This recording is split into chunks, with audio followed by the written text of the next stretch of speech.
Happy New Year, everybody. It's Jenny from Norman S. Wright. It's January 2024, and a new phase of refrigerant phase out has happened, so I thought that'd be a good thing to start the year off with for this week's video. So let's get started.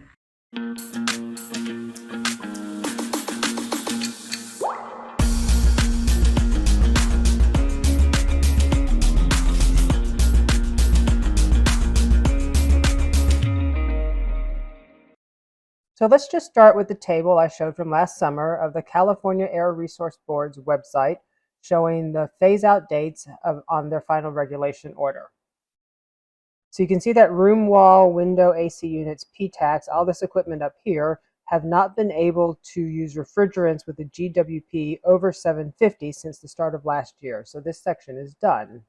And as of this week down here, you can see that all new chillers will need to have a GWP of either less than 750, 1500, or 2200, depending on the type of chiller. In January 2025, all other HVAC equipment will require a GWP below 750, except for VRF VRV, which has until January of 2026. Make a little bit of room. So what does this mean exactly? What date are we referring to when we say they're prohibited? These regulations are basically for the manufacturers, meaning they can't manufacture any more chillers with a GWP above these numbers, 750, 1500, or 2200.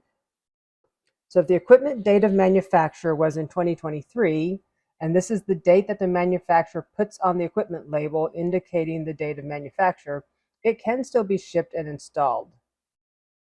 However, if any equipment is built up on site, then the relevant date is the date that the refrigerant circuit was completed and filled with refrigerant.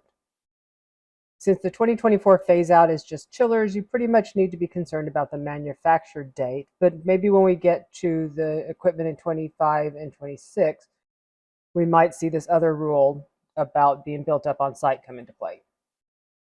A quick note before we go on, the CARB table is specifically for California, which is where many of Norman S. Wright's offices are, but I believe 12 other states also ban the use of certain refrigerants in new chillers starting January 1, 2024.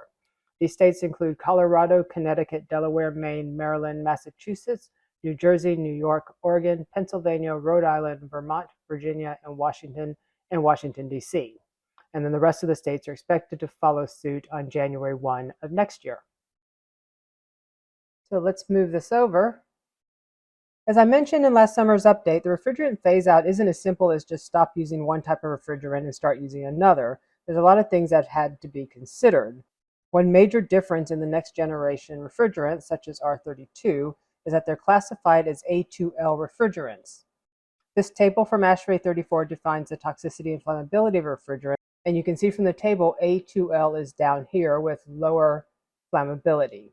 A2L refrigerant is new to commercial equipment in the US, and that means our standards didn't allow or even address these types of refrigerants. So codes such as the International Building Code, the International Fire Code, and International Mechanical Code have had changes made to allow these refrigerants.